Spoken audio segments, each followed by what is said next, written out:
Mes frères et sœurs dans le Christ, Shalom. Je suis très content de vous présenter et de vous accueillir avec joie qu'aujourd'hui nous sommes à la fête de la Pâque, la résurrection de Jésus-Christ notre Seigneur. Et en ces jours de joie à la résurrection de Jésus-Christ, l'Église nous propose 3 lectures comme nous connaissons bien. La première lecture, c'est les Actes des Apôtres, chapitre 10, verset 34, verset 37 et 43. Deuxième lecture, tirée de la lettre de Saint Paul l'apôtre aux Colossiens, chapitre 3, verset 1 à 4.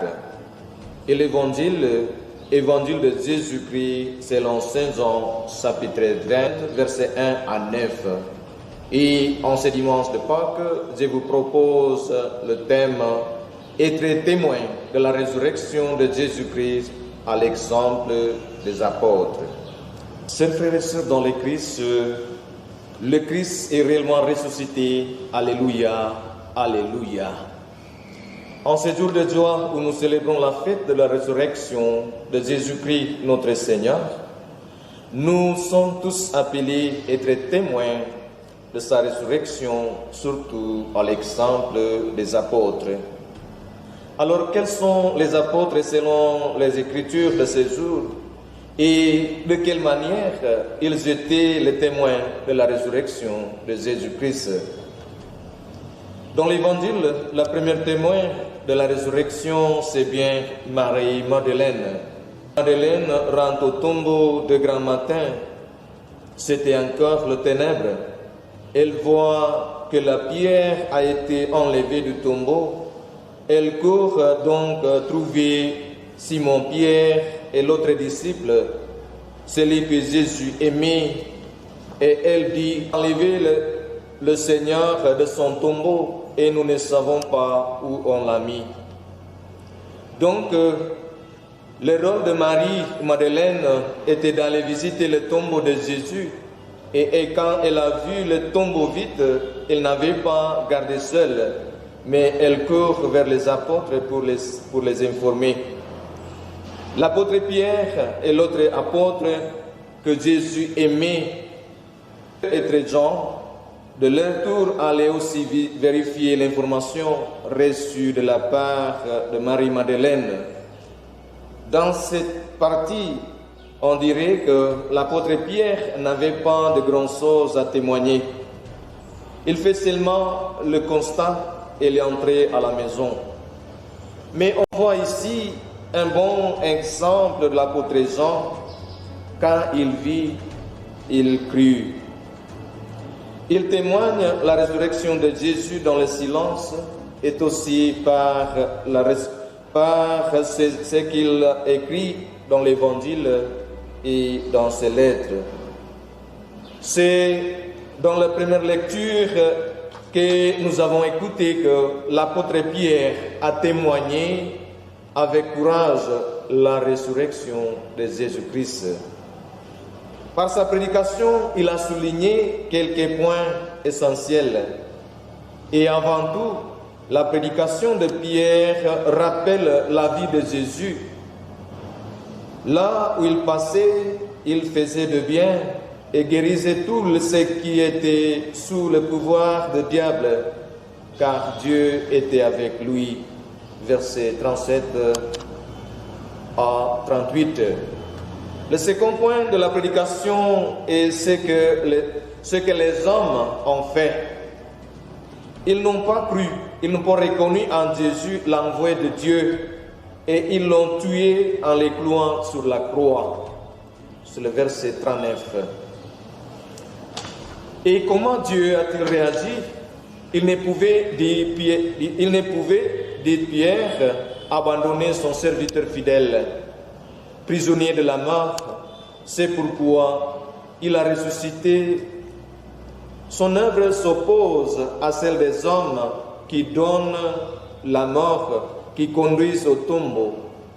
Dieu est celui qui relève et conduit à la vie. C'est l'archrite fondamentale de notre foi. Verset 40. Enfin, Pierre indique la mission des disciples.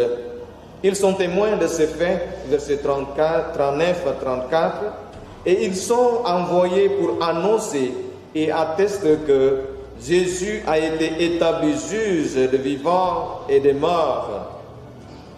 Verset 42, cette vérité fait partie du credo et elle n'est pas une menace, mais une joyeuse nouvelle.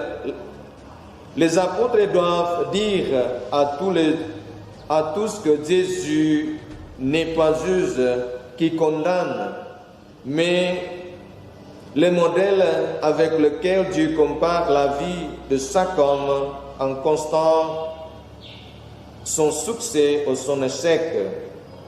Le point de référence établi par Dieu n'est pas la loi, n'est pas les traditions, mais uniquement Jésus. Les apôtres sont ses témoins parce qu'ils ont été avec lui, ils ont mangé et bu avec lui, ils ont entendu ses enseignements et ont vu les signes accomplis par lui. Ils ne sont pas témoins par leur vie exemplaire, mais parce qu'ils ont fait une expérience unique qu'ils peuvent raconter à tous ceux qui veulent écouter avec honnêteté et pureté du cœur. Et enfin, Saint Paul reste un grand exemplaire, être témoin de la résurrection de Jésus-Christ. Il n'a pas vécu l'expérience avec Jésus comme les autres apôtres. Il a rencontré Jésus ressuscité sur la route de Damas.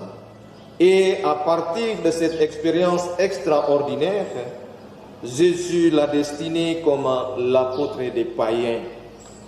Dans sa lettre aux Romains, Saint Paul nous rappelle: frères, nous tous qui avons été baptisés en Jésus-Christ, c'est dans sa mort que nous avons été baptisés. Et par le baptême dans sa mort, nous avons été mis au tombeau avec lui, de même que le Christ, par la puissance du Père, est ressuscité d'entre les morts. Romains 6, versets 3 à 4. Donc par le baptême, nous sommes tous appelés à être témoins de la résurrection de Christ par nos différents engagements dans la famille, dans la société, ainsi que dans son Église. Et par la puissance, par la présence et la puissance de l'Esprit Saint qui habite en nous, notre vie tout entière devient le signe de la présence d'amour et de la miséricorde de Dieu pour sa plus grande gloire et pour le salut du monde. Alléluia, alléluia. Au nom du Père et du Fils et du Saint-Esprit. Amen. Le Seigneur soit avec vous.